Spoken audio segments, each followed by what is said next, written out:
ಎಲ್ಲ ಪೂಜಂತೆ ಅಭಿಮಾನಿಗಳಿಗೆ ಕರ್ವಾಲು ಆಡಿಯೋ ಸರಣಿಗೆ ಸ್ವಾಗತ ಸುಸ್ವಾಗತ. ಬನ್ನಿ ಮುಂದುವರಿದ ಭಾಗವನ್ನ ನೋಡೋಣ. ಕರ್ವಾಲು ನಮ್ಮ ಜಿಲ್ಲೆಯ ಭೂಪಟ ತರಿಸಿಕೊಂಡು ನಾರ್ವೆ ಬಳಿಯ ಕಾಡಿನ ವಿಸ್ತೀರ್ಣ, ಉದ್ದ, ಅಗಲ, ಅದು ಹಬ್ಬಿರುವ ರೀತಿ ಇವುಗಳನ್ನೆಲ್ಲ ವಿವರವಾಗಿ ಅಭ್ಯಾಸ ಮಾಡುತ್ತಿದ್ದರು. ಇದು ಶರಾಡಿ ಘಾಟಿನಿಂದ ಹಿಡಿದು ಚಾರ್ಮಡಿ ಘಾಟಿನವರೆಗೂ ಇತ್ತು. ಅದರ ಅರ್ಧ ಭಾಗ ಘಾಟಿಯ ಕೆಳಗೂ ಇನ್ನರ್ಧ ಭಾಗ ಘಾಟಿಯ ಮೇಲೆ ಸಮುದ್ರ ಮಟ್ಟದಿಂದ 4000 ಅಡಿ ಎತ್ತರಕ್ಕೂ ಹಬ್ಬಿತ್ತು. ಕರ್ವಾಲೋ ಆ ರೀತಿ ನಕ್ಷೆಯ ಮೇಲೆ ಅನ್ವೇಷಣೆ ನಡೆಸುತ್ತಿರುವುದು ನನಗೆ ಬೇಸರ ತರಿಸುತ್ತಿತ್ತು. ಕರ್ವಾಲೋರವರಿಗೆ ಅದನ್ನ ತಿಳಿಸಿದಾಗ, ವೈಜ್ಞಾನಿಕ ಅನ್ವೇಷಣೆ ಎಂದರೆ ನೀವು ಕೋವಿ ಹಿಡಿದು ಶಿಕಾರಿಗೆ ಹೋಗುತ್ತೀರಲ್ಲ, ಹಾಗಲ್ಲ ಎಂದು ಕಡಾತುಂಡವಾಗಿ ಉತ್ತರ ಹೇಳಿದ್ದರು. ಮಂದಣ್ಣ ಅಡಿಗೆಗೆ ಮತ್ತು ಇತರ ಕೆಲಸಗಳಿಗೆ ಎಂದು ಪ್ಯಾರನನ್ನ ಕರೆದೊಯ್ಯೋಣ ಎಂದ. ನಾನು ಅವನ ಆ ಹಂಚಿಕೆಯನ್ನ ಸಾಧ್ಯವೇ ಇಲ್ಲೆಂದು ತಿರಸ್ಕರಿಸಿದೆ. ಏಕೆಂದರೆ ಪ್ಯಾರ ಹುಡುಗಾಟಿಕೆ ಮಂಗಾಟಗಳಲ್ಲಿ ಎತ್ತಿದ ಕೈ. ಆದ್ದರಿಂದ ಅವನು ಮಂದಣ್ಣನ ಜೊತೆ ಸೇರಿದರೆ ನಮ್ಮ ಅನ್ವೇಷಣೆಯ ಉದ್ದೇಶವನ್ನೇ ಸಂಪೂರ್ಣ ಹಾಳು ಮಾಡಿ ಹಾಕುತ್ತಿದ್ದ. ನನ್ನ ಜೀಪಿನ ಟಾಪನ್ನ ತೆಗೆದು ಕಾಡಿನಲ್ಲಿ ದುರ್ಗಮ ಜಾಗಗಳಲ್ಲಿ ಓಡಾಡಿಸಲು ಸಾಧ್ಯವಾಗುವಂತೆ ಪರಿವರ್ತಿಸಿದೆ. ಒಂದು ಹಾರೆಯನ್ನು, ಒಂದು ಸಬ್ಬಲ್ಲನ್ನು ತೆಗೆದುಕೊಳ್ಳಲೆಂದು ಯೋಚಿಸಿದೆ. ಮಂದಣ್ಣ ಒಬ್ಬ ನಿಷ್ಣಾತ ಮರ ಹತ್ತುವವನು ಬೇಕೆಂದು ಹೇಳಿದ. ಏಕೆಂದರೆ ಅವನು ತಿಳಿದಂತೆ ಆ ಹಾರುವ ಓತಿ ಮರ ಹತ್ತುವುದರಲ್ಲಿ ಅದ್ವಿತೀಯ ನೈಪುಣ್ಯ ತೋರುತ್ತಿದ್ದಂತೆ. ಕರ್ವಾಲೋ ಹೇಳಿದರು, ಕೇವಲ ಮಂಗನ ತರ ಮರ ಹತ್ತಿದರೆ ಸಾಲದು, ನಮ್ಮ ವೈಜ್ಞಾನಿಕ ಅನ್ವೇಷಣೆಯನ್ನ ಅರಿತು ಸಹಕರಿಸುವವನ ಆಗಬೇಕು ಎಂದು. ನಾನು ಎಷ್ಟು ಯೋಚಿಸಿದರೂ ಅಂತವನೊಬ್ಬ ನನಗೆ ಒಡೆಯಲಿಲ್ಲ. ಕೊನೆಗೆ ಮಂದಣ್ಣನೇ ಓರ್ವ ವ್ಯಕ್ತಿಯನ್ನ ಕರೆತಂದನು. ಅವನ ಹೆಸರು ಬಿರಿಯಾನಿ ಕರಿಯಪ್ಪ ಎಂದಂತೆ. ಅವನ ಕೆಲಸ ಅಡುಗೆ ಮಾಡುವುದು. ಮದುವೆ, ಮುಂಜೆ, ತೊಟ್ಟಿಲು ಶಾಸ್ತ್ರ ಇತ್ಯಾದಿಗಳೆಲ್ಲ ಎಲ್ಲೆಲ್ಲೂ ನಡೆಯುತ್ತವೆಯೋ ಪತ್ತೆ ಮಾಡಿ ಅಡುಗೆ ಕಾಂಟ್ರಾಕ್ಟ್ ವಹಿಸಿಕೊಂಡು ಅಡುಗೆ ಮಾಡುತ್ತಿದ್ದನಂತೆ. ಆತನಿಗೆ ನಮ್ಮ ಊರಿನ ದೊಡ್ಡವರೆಲ್ಲ ದಿಗಂತರಾದ ದಿನಾಂಕ ಬಾಯಿಪಾಠವಾಗಿ ಹೋಗಿತ್ತು. ಅವನು ಎಲ್ಲ ಅಡುಗೆಗಳನ್ನು ಮಾಡಬಲ್ಲವನಾದರೂ ಅವನ ಸ್ಪೆಷಾಲಿಟಿ ಎಂದರೆ ಬಿರಿಯಾನಿಯಂತೆ. ಅದಕ್ಕೆ ಅವನಿಗೆ ಬಿರಿಯಾನಿ ಕರಿಯ ಎಂದು ಅನ್ವರ್ಥನಾಮ ಬಂದಿತ್ತು. ಕರ್ರಗೆ ಕುಳ್ಳಗಿದ್ದ ಈತ ತನಗೆ ಮರ ಹತ್ತುವುದು, ಶಿಕಾರಿ ಮಾಡುವುದು, ಈಜುವುದು, ಹಕ್ಕಿ ಹಿಡಿಯುವುದು ಇತ್ಯಾದಿ ಸಕಲವು ಬರುತ್ತದೆ ಎಂದು ಹೇಳಿದ. ಅವನು ಮದುವೆ ಸೀಸನ್ ಮುಗಿದ ನಂತರ ಶಿಕಾರಿಯನ್ನೇ ಕಸುಬನ್ನಾಗಿ ಮಾಡಿಕೊಂಡಿರುತ್ತಾನೆಂದು ತನ್ನೊಡನೆ ಮಂದಣ್ಣ ಎಷ್ಟೋ ಸಾರಿ ದಿನಗಟ್ಟಲೆ ಕಾಡಿನಲ್ಲಿ ಕಳೆದಿದ್ದಾನೆಂದು ಹೇಳಿದ. ನಾನು ಪ್ರಭಾಕರನು ಬಿರಿಯಾನಿ ಭಕ್ತರಾದುದರಿಂದ ಅವನ ಹೆಸರಿಗೆ ನಾವು ಶರಣಾಗಿ ಹೋದೆವು. ನಮ್ಮ ಅನ್ವೇಷಣೆಗೂ ಬಿರಿಯಾನಿಗೂ ಯಾವುದೇ ಸಂಬಂಧವಿಲ್ಲದಿದ್ದರೂ ಬಿರಿಯಾನಿ ಕರಿಯಪ್ಪ ನಮ್ಮೊಡನೆ ಬರಲು ಅಭ್ಯಂತರವೇನೂ ಇಲ್ಲವೆಂದು ಕರ್ವಾಲೋರಿಗೆ ಸ್ಪಷ್ಟಪಡಿಸಿದೆವು. ಕರಿಯಪ್ಪನ 2 ಕಾಲುಗಳು ಬಾಳೆಕಾಯಿಯಂತೆ ಕಮಾನವಾಗಿ ಬಾಗಿದ್ದವು. ಅದು ಹೇಗೆ ಈ ಕಮಾನು ಕಾಲುಗಳಲ್ಲಿ ಈತ ವೇಗವಾಗಿ ಮರ ಹತ್ತುತ್ತಾನೆ ಎಂದು ಮಂದಣ್ಣನನ್ನು ಕೇಳಿದ್ದಕ್ಕೆ ಅವನು, ಕರಿಯಪ್ಪ ಮರ ಹತ್ತಿಯೇ ಕಾಲುಗಳು ಕಮಾನಾಗಿ ಹೋದವೆಂದು ಹೇಳಿಬಿಟ್ಟ.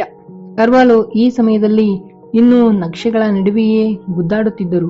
ಹಾಸನದಿಂದ ಮಂಗಳೂರಿಗೆ ರೈಲು ಮಾರ್ಗ ಹಾಕಲು ಕಾಡೊಳಗೆಲ್ಲ ರಸ್ತೆಗಳನ್ನು ಜ್ಞಾಪಕವಾಗಿ ಶಿರಾಡಿ ಘಾಟಿ ಬಳಿ ಮಾಡಿದ್ದರು. ಈ ದಾರಿಗಳಿಂದ ನಮ್ಮ ಅನ್ವೇಷಣೆಗಳನ್ನಾರಂಭಿಸಿ ಚಾರ್ಮಡಿ ಬಳಿ ಬೆಂಕಿ ಕಡ್ಡಿ ಮರ ಸಾಗಿಸಲು ಮಾಡಿರುವ ಒಂದು ಸಣ್ಣ ಕಾಡು ದಾರಿಗೆ ಸೇರಿ ಅಲ್ಲಿಂದ ಮುಂದುವರಿದು ಮಂಗಳೂರು ಬೆಂಗಳೂರು ಹೈವೇ ತಲುಪುವುದು ಎಂದು ಲೆಕ್ಕ ಹಾಕಿದ್ದರು. ಇಷ್ಟರೊಳಗೆ ಆ ಪ್ರಾಣಿಯ ಸಂದರ್ಶನ ನಮಗೆ ಆಗಿಯೇ ಆಗುತ್ತದೆ ಎಂದು ಅವರ ತೀರ್ಮಾನವಾಗಿತ್ತು. ಮಂದಣ್ಣ ಹೇಳಿದ, ಅದೆಲ್ಲ ಅನವಶ್ಯಕ, ಸುಮ್ಮನೆ ನನ್ನ ಹಿಂದೆ ಬನ್ನಿ, ನಾ ತೋರಿಸಿ ಕೊಡ್ತೇನೋ ಇಲ್ಲೋ ನೋಡಿ ಎಂದು. ಅವನು ಹೇಳುವ ದಾರಿಯಾದರೂ ನಾರ್ವೆಯಿಂದ ಹೊರಟು ಬೆಟ್ಟದ ಕಿಬಿಯೊಳಗೆ ಚಾರ್ಮಾಡಿ ಕಡೆ ಬರುವ ದಾರಿಯಾಗಿತ್ತು. ಯಾವ ದಾರಿಯಾದರೇನು, ನೀನು ಖಂಡಿತ ತೋರಿಸುವ ಹಾಗಿದ್ದರೆ ನಡಿ ಎಂದೆವು. ಪ್ರಭಾಕರ ಎಲೆಕ್ಟ್ರಾನಿಕ್ ಫ್ಲಾಶ್, ಒಂದು ಟೆಲಿಕ್ಯಾಮರಾ, ಒಂದು 16mm ಮೂವಿ ಕ್ಯಾಮರಾ, ಅನೇಕ ಅಸೆಟ್ ಲೆನ್ಸ್ಗಳನ್ನು, ಇನ್ನೂ ಏನೇನೋ ವಿಚಿತ್ರ ಹೆಸರಿನ ಉಪಕರಣಗಳು ಎಲ್ಲ ಒಟ್ಟು ಮಾಡುತ್ತಿದ್ದ. ನನಗೆ ಕರ್ವಾಲೋರ ಮತ್ತು ಪ್ರಭಾಕರನ ಸಿದ್ಧತೆಗಳೇ ಬೇಸರ ತರಿಸಿದ್ದವು. ನನಗೂ ಮಂದಣ್ಣನಿಗೂ ಇವರ ಪ್ರತಿಯೊಂದು ಸಿದ್ಧತೆಗಳು ಅನಗತ್ಯವಾಗಿ ಕಾಣುತ್ತಿದ್ದವು. ಏಕೆಂದರೆ ನಮಗೆ ಕಾಡುಗಳನ್ನು ಅಲೆದಲೆದು ಚೆನ್ನಾಗಿ ಅಭ್ಯಾಸವಿದ್ದುದರಿಂದ ಅಲ್ಲಿ ಉಂಟಾಗುವ ಸಮಸ್ಯೆಗಳನ್ನು ಏನು ಮಾಡಿದರೂ ಊಹಿಸಲ ಸಾಧ್ಯ ಎಂದು ನಂಬಿದ್ದೆವು. ನಾವು ಅನುಕೂಲಕ್ಕಾಗಿ ಮಾಡಿಕೊಂಡವೇ ಅನಾನುಕೂಲದ ಮೂಲಗಳಾಗಿ ಪರಿವರ್ತನೆಯಾಗಲು ಸಾಧ್ಯವಿತ್ತು. ಕರಿಯಪ್ಪನನ್ನು ಏನೇನು ತಯಾರಿ ಮಾಡಿಕೊಂಡಿದ್ದೀ ಎಂದು ಕೇಳಿದಕ್ಕೆ ಒಂದು ಕತ್ತಿ, ಒಂದು ಜೋಡು ನಲಿಗೆ, ಕೇಪಿನ ಕೋವಿ ಎಂದ. ಅವನ ಕೋವಿಯನ್ನು ನೋಡಿದೆ. ಅದರ ಎಡಗಡೆಯ ನಲಿಗೆ ಒಡೆದು ಹೋಗಿತ್ತು. ಒಂದು ಬಲವಾದ ಹಂದಿಯನ್ನು ಹೊಡೆಯಲು ಅದಕ್ಕೆ ತುಂಬಾ ಕೋವಿ ಮಸಿ ಹಾಕಿದ್ದನಂತೆ. ಹಂದಿಯೇನೋ ಬಂತು, ಇವನು ಹೊಡೆದ. ಆದರೆ ಮಸಿ ಆ ನಳಿಗೆಯ ಸಾಮರ್ಥ್ಯಕ್ಕಿಂತ ಮೀರಿದ್ದರಿಂದ ಆ ನಳಿಗೆಯೇ ಆಸ್ಫೋಟನೆಗೊಂಡು ಕರಿಯಪ್ಪನ ಮೂಗಿನ ಬಳಿ ಕಣ್ಣಿನ ಕೆಳಗೆ ಅದರ ಉಕ್ಕಿನ ಚೂರೊಂದು ನಾಟಿಬಿಟ್ಟಿತ್ತಂತೆ.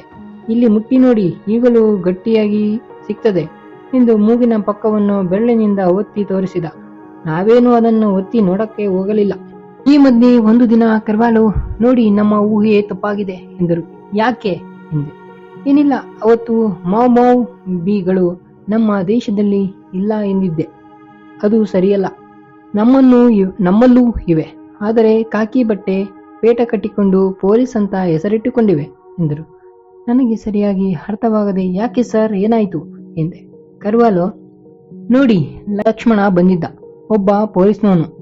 ಲಕ್ಷ್ಮಣ, ನೋಡಿದಿರೋ, ನಿಮ್ಮ ಕೇಸು ನಿಲ್ಲಲಿಲ್ಲವಲ್ಲ ಎಂದು ಹೇಳಿದ್ದಕ್ಕೆ ಹೇಳಿದನಂತೆ, ನಾವು ಈ ಕೇಸ್ ಹಾಕಿದ್ದು ಈ ಕಿಲಾಡಿ ನನ್ನ ಮಗನ ಹಿಂದೆ ಯಾರ್ಯಾರಿದ್ದಾರೆ ಪತ್ತೆ ಮಾಡೋದಕ್ಕೆ ಅಷ್ಟೇ. ಇನ್ನೊಂದ್ಸಾರಿ ಅಷ್ಟು ಜನರನ್ನ ಇಳಿತೀವಿ ನೋಡಿ ಅಂತ. ಲಕ್ಷ್ಮಣ ಬಂದು, ನಿಮಗೆ ತಿಳಿದಿರ್ಲಿ ಸರ್, ಈ ವಿಷಯ ನಮ್ಮೂರು ಪೊಲೀಸ್ನವರು ಅಂದ್ರೆ ಮಹಾ ಪೋಖರಿಗಳು ಅಂತ ಹೇಳಿ ಹೋದ ಎಂದರು. ನಾನು ಟಾಪ್ ಇಲ್ಲದ ಓಪನ್ ಜೀಪಿನಲ್ಲಿ ತಿರುಗುವುದನ್ನ ನೋಡಿ, ಓಹೋ, ಇದೇನಾ ಬಂತಲ್ಲಪ್ಪ ಹೊಸ ತರದ ಕಾಯಿಲೆ ಎಂದು ಅಂದುಕೊಂಡರು ಕೆಲವರು. ಸ್ಕೂಲ್ ಹುಡುಗರು ಓಹೋ ಸರ್ಕಸ್ ಜೀಪು ಅಂತ ಚಪ್ಪಾಳೆ ತಟ್ಟುತ್ತಾ ಓಡಿ ಬಂದರು. ನನ್ನ ಹೆಂಡತಿ ಅದರ ಟಾಪನ್ನ ಪುನಃ ಪ್ರತಿಷ್ಠಾಪಿಸುವವರೆಗೂ ಅದರಲ್ಲಿ ಕೂರುವುದಿಲ್ಲವೆಂದು ಪ್ರತಿಭಟಿಸಿದಳು. ಮೂಡಿಗೆರೆಯ ಮಾರ್ವಾಡಿಗಳು ಅವರ ಮದುವೆ ಮೆರವಣಿಗೆಗೆ ದಯಮಾಡಿ ಜೀಪನ್ನ ಬಾಡಿಗೆಗೆ ಕೊಡುತ್ತೀರಾ ಎಂದು ಗಂಟು ಬಿದ್ದರು. ಈ ಎಲ್ಲ ಕಿರಿಕಿರಿಗಳು ನನಗೆ ರೇಜಿಗೆ ಉಂಟು ಮಾಡಿದವು. ಆದರೆ ಕರ್ವಾಲು, ಪ್ರಭಾಕರ ಇಬ್ಬರು ಮೀಟರು, ನ್ಯಾವಿಗೇಟರು, ಕ್ರೋನೋಮೀಟರು, ದಿಕ್ಸೂಚಿ, ಆಲ್ಟಾಮೀಟರು ಇದರಲ್ಲೇ ತುಳಕಾಡುತ್ತಾ ಕುಳಿತಿದ್ದರು. ಮನಸ್ಸಿನಲ್ಲಿ ನಾವು ತೆಪ್ಪದ ಮೇಲೆ ಸಪ್ತ ಸಾಗರ ದಾಟ ಹೊರಟಿದ್ದೇವೆಂದು ಭ್ರಮಿಸಿದ್ದರೋ ಏನೋ. ಆದರೆ ಈ ರೀತಿ ನಾಟಕೀಯವಾಗಿ ಏನು ನಮ್ಮ ಅನ್ವೇಷಣೆ ಆರಂಭವಾಗಲಿಲ್ಲ. ಒಂದು ದಿನ ಇದ್ದಕ್ಕಿದ್ದಂತೆ ಕರಿಯಪ್ಪ ತನ್ನ ಬೇಜವಾಬ್ದಾರಿತನದ ವಿಶ್ವರೂಪ ದರ್ಶನ ಮಾಡಿಸಿದ. ನಾರ್ವೆಯಿಂದ ಹೂವಣ್ಣ ಎಂಬವನೊಬ್ಬನನ್ನು ಕಳಿಸಿದ್ದ. ಅವನು ಏದುತ್ತಾ ಉದ್ವೇಗದಿಂದ ರಾತ್ರೋರಾತ್ರಿ ಮೂಡಿಗೆರೆಗೆ ನಡೆದು ಬಂದವನು. ಕರಿಯಪ್ಪ, ನೀವು ಹೇಳುತ್ತಿದ್ದ ಪ್ರಾಣಿಯನ್ನ ಕಟ್ಟಿ ಹಾಕಿದನಂತೆ, ಕೂಡಲೇ ಬರಬೇಕಂತೆ ಎಂದು ಪ್ರಭಾಕರನ ಕೈಲಿ ಹೇಳಿದ. ನಮ್ಮ ಸಿದ್ಧತೆಗಳೆಲ್ಲ ಇದ್ದಕ್ಕಿದ್ದಂತೆ ಅರ್ಥಹೀನವಾಗಿ ಹೋಯಿತು. ನನ್ನ ಓಪನ್ ಜೀಪನ್ನ ತೆಗೆದುಕೊಂಡು ನಾನು, ಕರ್ವಾಲು, ಮಂದಣ್ಣ, ಪ್ರಭಾಕರ ಮತ್ತು ಕಿವಿ ಇಷ್ಟು ಜನರು ನಾರ್ವೆಗೆ ಧಾವಿಸಿದೆವು. ಮಂದಣ್ಣ ಹೇಳಿದ, ಕರಿಯಪ್ಪನಿಗೆ ಯಾವ ಪ್ರಾಣಿ ಹುಡುಕ್ತಿದೀವಿ ಅನ್ನೋದೇ ಸರಿಯಾಗಿ ಗೊತ್ತಿಲ್ಲ. ಅದು ಹೇಗೆ ಹಿಡಿದ? ಪೌರಾಣಿಯೋ ಹಲ್ಲಿನೋ ಹಿಡಿದು ನಮಗೆ ಹೇಳಿ ಕಳಿಸಿದ್ದಾನೆ, ಅಲ್ಕ ಮನುಷ್ಯ ಎಂದು ಅನುಮಾನ ವ್ಯಕ್ತಪಡಿಸಿದ. ಆದರೆ ಏನು ಮಾಡುವುದು? ನಮಗೂ ಮಂದಣ್ಣನ ಸಂಶಯಗಳೆಲ್ಲ ಇದ್ದರೂ ಅಕಸ್ಮಾತ್ ನಮ್ಮ ಹಾರುವ ಓತಿಯೇ ಆಗಿದ್ದರೆ ಅದು? ನಾರ್ವೆಗೆ ಹೋಗುತ್ತಿದ್ದಂತೆಯೇ ಕರಿಯಪ್ಪ ಎದುರುಗೊಂಡ. ನಾರ್ವೆಗೆ ಸಮೀಪದಲ್ಲಿ ಇದ್ದಿಲು ಸುಡುವ ಕೂಪೊಂದು ಇತ್ತು. ಅಲ್ಲಿಗೆ ಶಿಕಾರಿಗೆ ಅಂತ ಕರಿಯಪ್ಪ ಹೋಗಿದ್ದನಂತೆ. ಅಲ್ಲಿ ಇದ್ದಿಲು ಸುಡುವವ ಸೌದೆ ರಾಶಿಯಿಂದ ಸೌದೆಯನ್ನ ಕೂಪಿಗೆ ಸಾಗಿಸುತ್ತಿರಬೇಕಾದರೆ ಈ ಓತಿ ಸೌದೆ ರಾಶಿಯೊಳಗಿದ್ದದ್ದು ಓಡಿ ಬಂತಂತೆ. ಶಿಕಾರಿಗೆ ಬಂದಿದ್ದ ಕರಿಯಪ್ಪನನ್ನ ಕೂಗಿ ಕರೆದನಂತೆ. ಆ ಪ್ರಾಣಿ ಅಲ್ಲೇ ಇದ್ದ ಬಿಲದೊಳಗೆ ನುಗ್ಗುವುದರಲ್ಲಿದ್ದಾಗ ಆ ಇದ್ದಿಲು ಸುಡುವವರ ಮರ ಎಳೆಯುವ ಮಿಣಿ ಹಗ್ಗ ತೆಗೆದುಕೊಂಡು ಅದರ ತಲೆ ಬಿಲದೊಳಗಿರಬೇಕಾದರೆ ಅದರ ಸೊಂಟಕ್ಕೆ ಕಟ್ಟಿಬಿಟ್ಟನಂತೆ. ಹಗ್ಗ ಎಳೆದು ಅದನ್ನ ಈಚೆಗೆ ತೆಗೆಯುವುದಕ್ಕೆ ಆಗಲಿಲ್ಲವೇನೋ ಕೇಳಿದ. ನಾನು ಬಹಳ ಪ್ರಯತ್ನ ಮಾಡಿದೆ, ಹಾಗೇನಿಲ್ಲ ಎಂದ ಕರಿಯಪ್ಪ. ನೀನು ಅದೇನು ಪ್ರಾಣಿ ಅಂತ ನೋಡಿದೆಯಾ ಎಂದು ಮಂದಣ್ಣ ಕೇಳಿದ. ಎಲ್ಲಿಂದ ನೋಡ್ಲಿ, ನಾನು ಹೋಗೋದ್ರೊಳಗೆ ಅದು ದೋಣೆ ಒಳಗೆ ಹೋಗಿಯಾಗಿತ್ತು ಎಂದ ಕರಿಯಪ್ಪ. ಹಾಗಿದ್ದರೆ ಯಾವ ಪ್ರಾಣಿ ಅಂತ ನಿಂಗೆ ಹೇಗೆ ಗೊತ್ತೋ ಎಂದ ಪ್ರಭಾಕರ. ಅಲ್ಲಿದ್ದವ ಎಲ್ಲ ಹೇಳ್ತಿದ್ನಲ್ಲ, ಓತಿಕ್ಯಾತನ ಹಂಗಿತ್ತು, ಆರ್ತಿತ್ತು ಅಂತ ಎಂದ. ಅವನಿಗೆ ನಾವು ಹುಡುಕುತ್ತಿರುವ ಪ್ರಾಣಿ ಯಾವುದೆಂದು ಗೊತ್ತಿರಲಿಲ್ಲ. ತಾನು ಕಟ್ಟಿ ಹಾಕಿರುವ ಪ್ರಾಣಿ ಯಾವುದೆಂದೂ ಗೊತ್ತಿರಲಿಲ್ಲ. ನನಗೆ ಅವನ ಬೇಜವಾಬ್ದಾರಿತನಕ್ಕೆ ಕೋಪ ಬಂತು. ನಿನ್ಗೇನ್ ಬುದ್ಧಿಗಿದಿ ಕೆಟ್ಟಿದೆಯೇನೋ ಕರಿಯಪ್ಪ? ನಮ್ ಕೆಲ್ಸ ಎಲ್ಲ ಬಿಟ್ಟು ಓಡಿ ಬಂದಿದೀವಿ ಅನ್ನೋದೇನಾದ್ರೂ ನಿನ್ಗೆ ಗೊತ್ತಿದೆಯೋ ಎಂದು ರೇಗಿದೆ. ಕರ್ವಾಲು, ಅವನ ಮೇಲೆ ಏಕೆ ರೇಗುತ್ತೀರಿ? ಅವನು ಏನೋ ಒಳ್ಳೆ ಉದ್ದೇಶದಿಂದಲೇ ಮಾಡಿದ್ದಾನೆ. ಇಷ್ಟಾದರೂ ಪ್ರಜ್ಞೆ ಇರೋರು ಎಷ್ಟು ಜನ ಇದ್ದಾರೆ ಹೇಳಿ? ನಾವೇ ನಮ್ ಗಾಬರಿಯಲ್ಲಿ ಒಂದಕ್ಕೆರಡು ತಿಳಿದುಕೊಂಡಿದ್ದೇವಷ್ಟೇ ಎಂದರು. ನಾವೆಲ್ಲ ಜೀಪನ್ನು ಅಲ್ಲೇ ಬಿಟ್ಟು ಕರಿಯಪ್ಪನೊಡನೆ ದೊಡ್ಡ ಗುಡ್ಡವನ್ನೇರಿ ಇದ್ದಿಲು ಸುಡುತ್ತಿದ್ದ ಕೂಪಿನ ಬಳಿಗೆ ಹೋದೆವು. ಕೂಪು ಇನ್ನೊಂದು ಅರ್ಧ ಪರ್ಲಾಂಗು ದೂರ ಇದೆ ಎನ್ನಬೇಕಾದರೆ ಬಲಕ್ಕೆ ತಿರುಗಿದ್ದ ಇನ್ನೊಂದು ದಾರಿಯನ್ನ ಹಿಡಿದೆವು. ಅದೊಂದು ಬೆಟ್ಟದ ಕಲ್ಲು ಪುಟರೆಗಳಿದ್ದ ಕಡಿದಾದ ಸ್ಥಳಕ್ಕೆ ಕರೆದೊಯ್ದಿತು. ಅಲ್ಲಿ ಒಂದು ಕಲ್ಲು ಪುಟರೆ ಸಂದಿಯಲ್ಲಿ ಇದ್ದ ಕಿರಿದಾದ ಕಲ್ಲಿನ ಬಿಲ ಒಂದರಿಂದ ಒಂದೆರಡು ಮಾರುದ್ದದ ಬಲವಾದ ಹಗ್ಗ ಒಂದು ನೇತು ಬಿದ್ದಿತು. ಆ ಹಗ್ಗದ ತುದಿಗೆ ಒಂದು ಬಡಿಗೆಯನ್ನ ಕರಿಯಪ್ಪ ಕಟ್ಟಿದ್ದ. ಬಹುಶಃ ದಾರವನ್ನು ಆ ಪ್ರಾಣಿ ಸಂಪೂರ್ಣ ಒಳಕ್ಕೆ ಎಳೆದುಕೊಂಡು ಹೋಗಿದರಲೆಂದು ಇರಬಹುದು. ಕರಿಯಪ್ಪ ಹೇಳಿದ. ಅಷ್ಟು ಜನ ಕೈ ಕೊಟ್ಟು ದಬಾಸಿ ಎಳೆದು ಬಿಡೋಣ, ಅದೆಂತ ದೆವ್ವ ಆಗಿದ್ರು ಈಚೆಗೆ ದಮ್ಮಯ್ಯಂತ ಓಡಿ ಬರುತ್ತೆ ಎಂದು. ಮಂದಣ್ಣ ಪ್ರಭಾಕರ ಎಲ್ಲ ಆಗಲೇ ಹಗ್ಗಕ್ಕೆ ಕೈಕೊಟ್ಟು ಸಿದ್ಧವಾಗತೊಡಗಿದ್ದರು. ಅಷ್ಟರಲ್ಲಿ ಕರ್ವಾಲೋ ತಡೆದರು. ಹಗ್ಗ ಕಟ್ಟಿದವನನ್ನು ಕೊಂಚ ಕರೆದುಕೊಂಡು ಬನ್ನಿ, ಹಗ್ಗ ಎಷ್ಟುದ್ದ ಇತ್ತು, ಏತಕ್ಕೆ ಕಟ್ಟಿದ, ಕೊಂಚ ಕೇಳಿ ನೋಡೋಣ ಎಂದರು. ಕರಿಯಪ್ಪನನ್ನ ಕೂಡಲೇ ಇದ್ದಿಲು ಕೂಪಿನ ಕಡೆಗೆ ಕಳಿಸಿ ಕಾಯತೊಡಗಿದೆವು. ಪ್ರಭಾಕರ ಹೇಳಿದ. ಅವನ ಟ್ರಾನ್ಸಿಸ್ಟರ್ ರೇಡಿಯೋ ಸೆಟ್ಟೊಂದನ್ನು ತಂದಿದ್ದರೆ ಮತ್ತೆ ಹಿಂದಕ್ಕೆ ಹೋಗುವ ಅಗತ್ಯ ಇರಲಿಲ್ಲ ಎಂದು. ನಮಗೆಲ್ಲ ಮತ್ತೆ ಹಿಂದಕ್ಕೆ ಹೋಗುವ ಕಲ್ಪನೆ ಬೇಸರ ತಂದಿತು. ನಮ್ಮ ಪೂರ್ವಭಾವಿ ಸಿದ್ಧತೆಗಳು ಬೇಸರ ಹಿಡಿಸುವ ಪ್ರಮಾಣಕ್ಕೆ ಹೋಗಿದ್ದವು. ಆದ್ದರಿಂದ ಕರಿಯಪ್ಪ ಕರೆ ಕಳಿಸಿದ್ದು ಒಂದು ರೀತಿಯ ಹಠಾತ್ ಬಿಡುಗಡೆ ಆದಂತಾಗಿತ್ತು. ಸ್ವಲ್ಪ ಹೊತ್ತಾದ ನಂತರ ಕರಿಯಪ್ಪ ಒಬ್ಬನೇ ಬಂದ. ಎಷ್ಟು ಕರೆದರೂ ಬರೋದಿಲ್ಲ, ಎಂತದೋ ತುಳು ಭಾಷೆಯಲ್ಲಿ ಒದರ್ತಾನೆ, ಏನಂತಾನೆ ಗೊತ್ತಾಗೋದಿಲ್ಲ ಎಂದು ಹೇಳಿದ. ಸರಿಯಾಗಿ ಕೇಳೋದಕ್ಕೆ ಏನಾಗಿದೆಯೋ ನಿನ್ಗೇನ್ ತುಳು ಗೊತ್ತಿಲ್ವೇನೋ ಎಂದು ಮಂದಣ್ಣ ಜೋರು ಮಾಡಿದ. ನಂಗ ಅಷ್ಟೊಂದು ಚೆನ್ನಾಗಿ ಬರೋದಿಲ್ಲ ಎಂದ ಕರಿಯಪ್ಪ ಹೇಳಿದ. ಮಂದಣ್ಣ, ತಡೀರಿ, ನಾನು ಕರ್ಕೊಂಡ್ ಬರ್ತೀನಿ ಎಂದು ಹೊರಟ. ಆಗ ಕರಿಯಪ್ಪ, ಮಂದಣ್ಣ, ಅವನು ಇದ್ದಿಲು ಕೂಡ ಬೆಂಕಿ ಕೊಟ್ಟಿದ್ದಾನಂತ ಕಾಣ್ತದೆ. ತೂತಾಗಿ ಬೆಂಕಿ ಎದ್ದರೆ ಎಲ್ಲ ಇದ್ಲು ಬೂದಿಯಾಗಿ ಬಿಡ್ತಂತ. ಅವನು ಬರಾಕ ಹಿಂದು ಮುಂದು ನೋಡ್ತಿರಬಹುದು ಕಣೋ ಎಂದು ಹೇಳಿದ.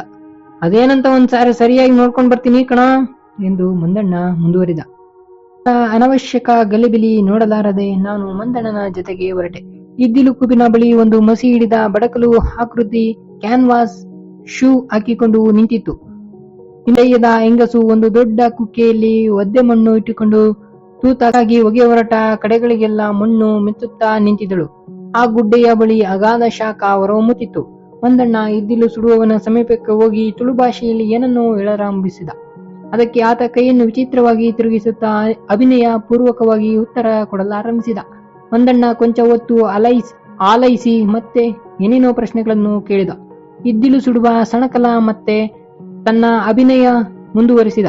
ಇದೇ ರೀತಿ ಸುಮಾರು 20 ನಿಮಿಷ ಕಳೆದ ನಂತರ ಹತಾಶನಾದ ಮಂದಣ್ಣ ನನ್ನ ಕಡೆಗೆ ತಿರುಗಿ, ಹೇಳದು ಒಂದು ತಲೆ ಬುಡ ಅರ್ಥವಾಗ್ತಿಲ್ಲ ಎಂದ. ಮತ್ತೆ ಇಷ್ಟೊತ್ತು ನೀನ್ ಮಾತಾಡಿದ್ಯೇನೋ ಎಂದೆ. ಏಕೆಂದರೆ ಸುಮಾರು 20 ನಿಮಿಷ ಇಬ್ಬರು ಪರಸ್ಪರ ಅರ್ಥವಾಗದ ಭಾಷೆಯಲ್ಲಿ ಏನನ್ನು ಮಾತಾಡಿದರೂ ಗೊತ್ತಾಗಲಿಲ್ಲ. ಭಾಷೆ ಹಂಗೆ ಕಾಣಿತು, ಅದಕ್ಕೆ ಮಾತಾಡ್ದೆ. ಈಗ ನೋಡಿದರೆ ಯಾವುದೋ ಸುಡುಗಾಡು ಭಾಷೆ ಆಡ್ತಿದ್ದಾನೆ ಮಂದಣ್ಣ. ನಮ್ಮ ಮುಖ ನೋಡುತ್ತಾ ನಿಂತಿದ್ದ ಅವನಿಗೆ ನಾನು ತಮಿಳಿಲ್ಲ ಏನೋ ನೀನು ಕಲಿತೇರಿಮಾ ಎಂದೆ. ಮತ್ತೆ ಅವನು ತನ್ನ ಭಾಷೆಯನ್ನ ಅಭಿನಯ ಪೂರ್ವಕವಾಗಿ ಮುಂದುವರಿಸಿದ. ನನಗೆ ಬೇಜಾರಾಯಿತು. ಇವನಿಗೆ ಭಾಷೆ ಬರದಿದ್ದರೆ ಹೀಗೆ ಕರಿಯಪ್ಪನಿಗೆ ಹಾರಾಡುವ ಓತಿ ಅಂತ ತಿಳಿಸಿದ. ಇವನು ಏನು ಅಭಿನಯಿಸಿದೇನೋ, ಅವನು ಏನು ತಿಳಿದಿದ್ದೇನೋ. ಒಟ್ಟಿನಲ್ಲಿ ಇವರ ಮೇಲೊಂದು ಕತೆ ಬರೆಯಬಹುದಿತ್ತಷ್ಟೇ ಹೊರತು ಇದರಿಂದ ಏನನ್ನಾದರೂ ಸಾಧಿಸುವುದು ಕಷ್ಟಕರವೆಂದು ವಿಧಿವಾಯಿತು. ಮಂದಣ್ಣ ಜುಗುಪ್ಸೆಯಿಂದ, ಸಾರ್, ಇವನು ಯಾವೂರ ದೊಣ್ಣೆ ನಾಯ್ಕ ಅಂತ ಇವನ್ ಕೇಳ್ಬೇಕು ಸಾರ್. ನಾವೇ ದಬಾಸಿ ಹಗ್ಗ ಒಂದ್ಸಾರಿ ಜಗ್ಗಿ ನೋಡೇ ಬಿಡಬಹುದಲ್ವಾ ಸರ್ ಎಂದ. ಮಂದಣ್ಣನ ಜುಗುಪ್ಸೆಯ ಮುಖಭಾವ ನೋಡಿ ಇದ್ದಿಲು ಸುಡುವವ, ನಡೀರಿ ನಾನು ಬರ್ತೀನಿ ಎನ್ನುವಂತೆ ಸನ್ನೆ ಮಾಡುತ್ತಾ ಒದರಿದ. ಆ ಹೆಂಗಸಿಗೆ ಏನೇನೋ ಗೊಣಗಿದಂತೆ ಹೇಳಿದ. ಅವಳು ತಲೆಯೆಲ್ಲಾಡಿಸಿದಳು.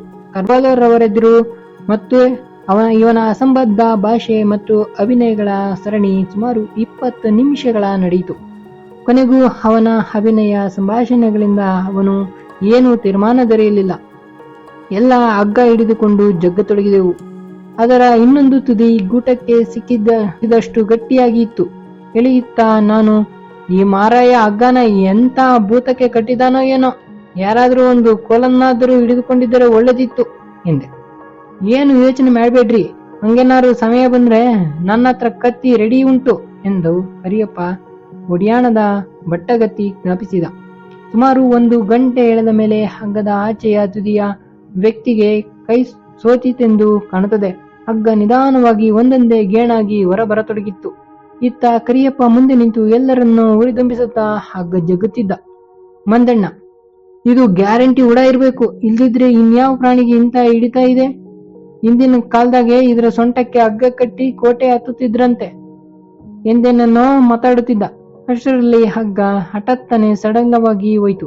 ಓ, ಹಗ್ಗ ಉಣಿಚಿಕೊಳ್ತು ಅಂತ ಕಾಣ್ತದೆ ಎಂದ ಮಂದಣ್ಣ. ಆದರೆ ಅದದ್ದು ಬೇರೆಯೇ. ಬಿಳದೊಳಗಿನ ಪ್ರಾಣಿ ವೇಗವಾಗಿ ಹೊರಟು ಬರತೊಡಗಿತ್ತು. ಹಾಗಾಗಿ ಹಗ್ಗ ಸಡಗಿತ್ತು. ಅಯ್ಯಯ್ಯೋ, ಬಂತು ಬಂತು, ಅರರೆ, ಕೋಲು ಗೀಲು ತಗೊಳ್ರೋ ಎಂದು ಮಂದಣ್ಣನೇ ಮೊದಲು ದೊಂಬಿ ಬಿಚ್ಚಿದ.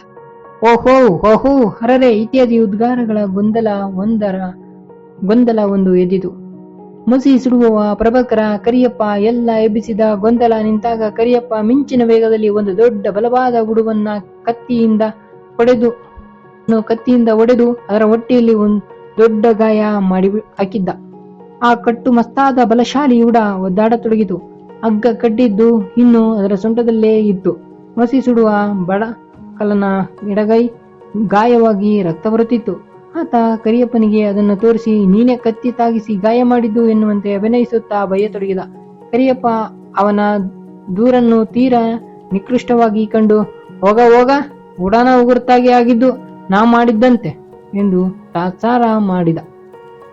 ಕೊಲ್ಲಬೇಡಿ ಎಂದು ಕೂಗಿದರಂತೆ. ಆದರೆ ಇವರ ಗಲಭೆಯಲ್ಲಿ ಅದು ಕೇಳಬೇಕಲ್ಲ. 5-6 ಜನಕ್ಕೆ ಸವಾಲಾಗಿ ಸಮಬಲವಾಗಿ ನಿಂತ ಉಡ ಪಾಪ ಕ್ಷುದ್ರ ಜಂತುವಿನಂತೆ ಒದ್ದಾಡಿ ಸತ್ತಿತು. ಕಿವಿ ಅದು ಕೊನೆ ಉಸಿರೆಳೆಯುವವರೆಗೂ ಸಮೀಪ ನಿಂತು ಬೊಗಳುತ್ತಿತ್ತು. ಮುಂದಿನ ಆಡಿಯೋ ಸರಣಿಯಲ್ಲಿ ಭೇಟಿಯಾಗೋಣ. ನಮಸ್ಕಾರ, ಧನ್ಯವಾದಗಳು.